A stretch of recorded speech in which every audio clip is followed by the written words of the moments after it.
কেন্দ্রীয় ক্রীড়া মন্ত্রকের পক্ষ থেকে কুস্তি ফেডারেশনের যে কমিটি সেই কমিটিকে সাসপেন্ড করে দেওয়া হলো। ফলে গত বৃহস্পতিবারই যে নির্বাচন হয়েছিল সেই নির্বাচনে সঞ্জয় সিংকে সভাপতি করা হয়েছিল কুস্তি ফেডারেশনের।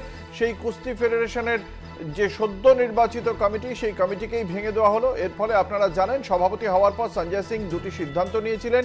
অনূর্ধ্ব 15 ক্ষেত্রে এবং অনূর্ধ্ব 20 ক্ষেত্রে তিনি জাতীয় স্তরে প্রতিযোগিতার ঘোষণা করে দিয়েছিলেন, কিন্তু এক্ষেত্রে এক্সিকিউটিভ কমিটির বৈঠকের পর 15 দিন সময় দিতে হয় যাতে কুস্তিগিররা এই বিষয়ে প্রস্তুতি নিতে পারে। এই সমস্ত নিয়মের কোনো তোয়াক্কাই করেননি সঞ্জয় সিং।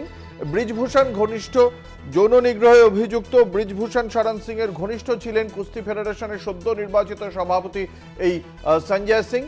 ফলে তার যে সিদ্ধান্ত সেই সিদ্ধান্তকে খারিজ করে একেবারে এই কমিটিকেই সাসপেন্ড করা হলো কেন্দ্রীয় ক্রীড়া মন্ত্রকের পক্ষ থেকে। সঞ্জয় সিং এর নির্বাচনের পরেই আপনারা সকলেই জানেন অলিম্পিকে রিও অলিম্পিক্সে পদকজয়ী সাক্ষী মালিক থেকে শুরু করে পদ্মশ্রী বিজয়ী বজরং পুনিয়া তারা সকলেই তাদের খেতাব ছেড়ে দিয়েছিলেন। এবার সেই সদ্য নির্বাচিত কমিটিকেই বহিষ্কার সাসপেন্ড করলো কেন্দ্রীয় ক্রীড়া মন্ত্রক।